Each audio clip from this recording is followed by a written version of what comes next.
If there's one theory in the One Piece community that I absolutely despise, it's the idea that Buggy becomes the Pirate King at the end of the story. The very thought makes my blood boil, I promise you. And the idea goes where Luffy is like the real Pirate King, and we know that as the fan base, but to the world, Buggy winds up lucking his way up once again and just getting the title to everyone. Brother, I promise you, I would crash out. I do not need that to happen. I cannot deny that there's something there that makes people say this. Buggy has failed his way upward, seemingly all story, and with the creation of the Cross Guild post Wano, it seems like there's a lot more in store for the clown and his associates. So what is the end game role for the Cross Guild? Do they recruit more members? Where does this story get resolved? Well, these are questions that we're here to try to answer today, and you know we don't like to waste too much time on intros, so let's go ahead and get to the first and most important question of all. Why are you not subscribed? The crew is growing, and if we're gonna hit Yonko status like Buggy did, y'all gotta lock in. Hit that button for me, big dog, and let's go ahead and get to the video. Like it too. So I think it's extremely important to first try to get an understanding of what kind of role Cross Guild is gonna play in this story. Why do they exist and what can they offer to the narrative? So to me, I think that the Cross Guild are going to be like a vehicle that Oda uses to tie up a bunch of earlier plot lines and characters that kind of got lost in the sauce when the story expanded. There is no secret that Oda had to make the story a lot longer than it was originally intended to be. And by the wayside, I think a few people's stories got derailed. I wouldn't be surprised if we were meant to have more Mihawk in this story, more Buggy. So by forming the Cross Guild, he can reel these characters back in a little bit and give them the proper ending and attention that they probably deserve. And I think it's definitely intentional that all of the current members of the crew were introduced pre-time skip.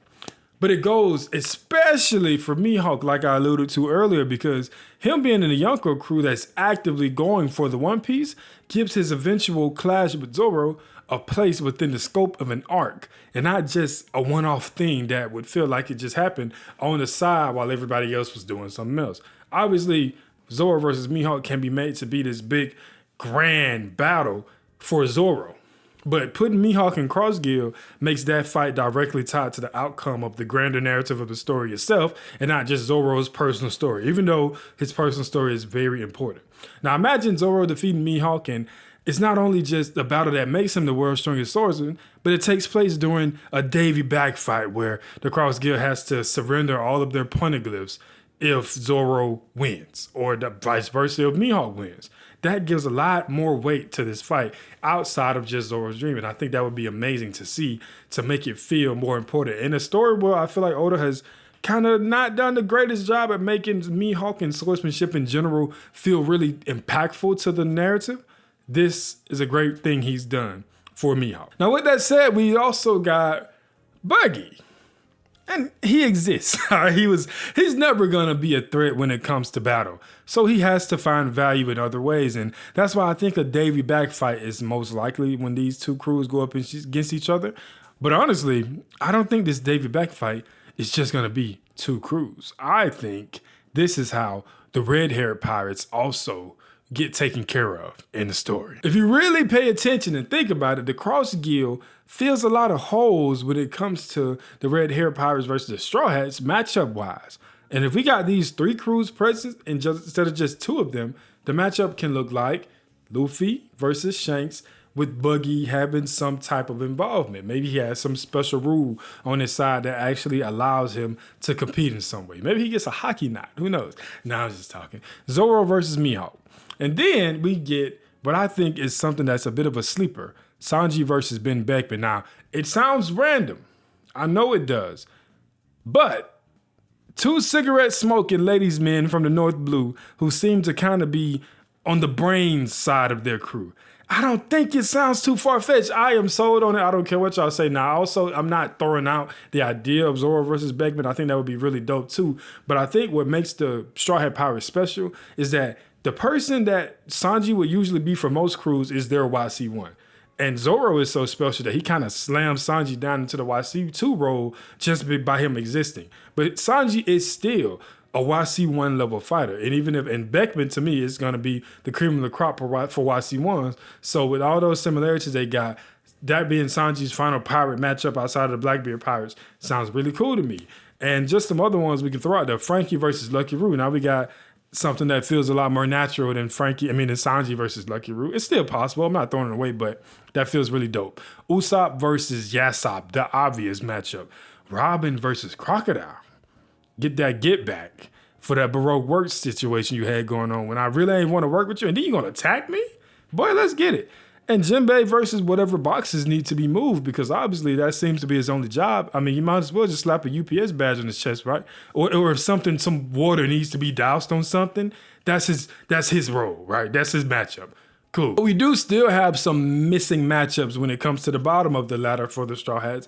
And I think that we need to speculate on what the Cross Guild are doing before this series ends to try to fill some of those gaps. So with that being said, I really want the Cross Guild to continue the theme of pre-time skip warlords being added to their ranks. And of the remaining available candidates, some of them are obviously disqualified. Kuma, not really in the right mental space to be joining the Cross Guild.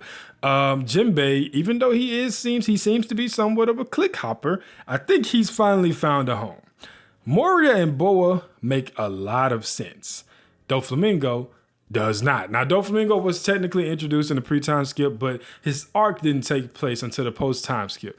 And his arc, if you really look at it, is like it's kind of like reheating Crocodile's nachos, right? I mean, Dressrosa is a very good arc to me. I hate that the anime kind of made it the poster child for terrible pacing. I really enjoyed Dressrosa, but at the same time, Doflamingo already tried to team up with Crocodile once and he was turned down. I don't see Crocodile just changing his mind. I think the nature of Doflamingo is why Croc didn't want to work with him, because he knows how this dude is. And we cannot trust this kid. Now, Boa joining a crew of men doesn't seem very likely at face value, but with everything that's happened to Amazon Lily already, I can see her agreeing to join the crew just to kind of put them under the protection of a Yonko crew, similarly to what she did when she joined the Warlords. The Kuja Pirates just joined the Warlords to just ensure protection for the people back on Amazon Lily. Like, it's not like she benefited outside of that, nor did she participate much in anything. So Moria's story has gotten a lot more interesting with him being revealed to be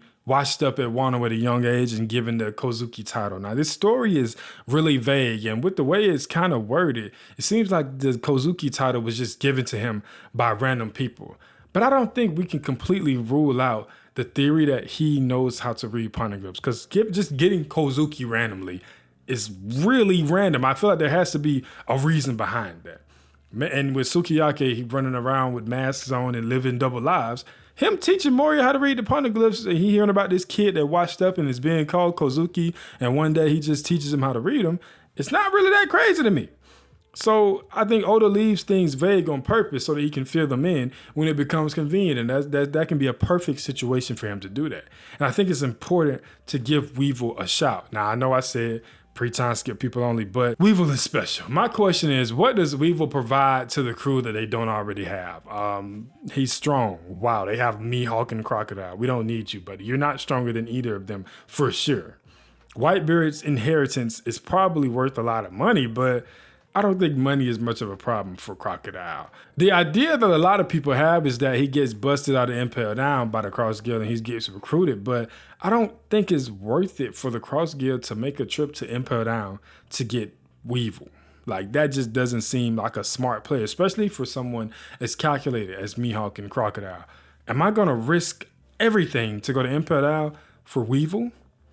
And then that's also where like Doflamingo kind of gets tied into it too. Like, people assume like while they're there, they pick up Doflamingo.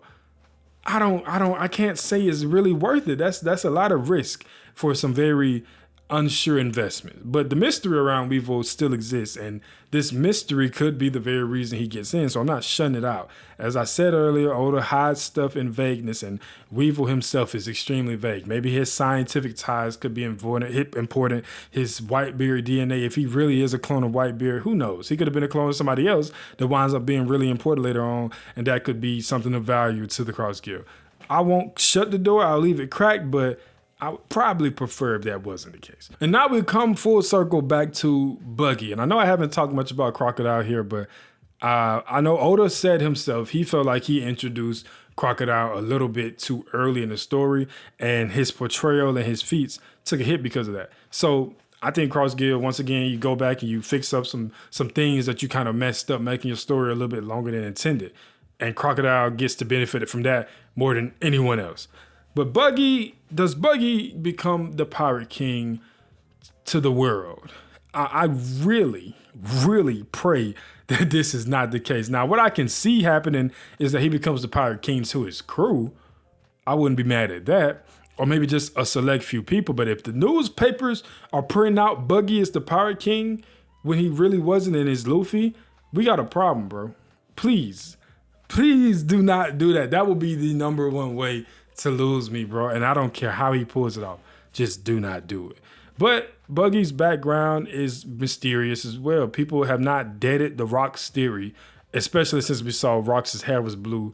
Similarly to Buggy, he got the same bounty poster doing the tongue out in the kind of like the Jiraiya pose, right? That's interesting to think about. I didn't really think about that, but yeah, I just really wonder what's the plan with Buggy, and I wonder if I believe Buggy is going to be one of the last remaining crews in the race for the One Piece, right?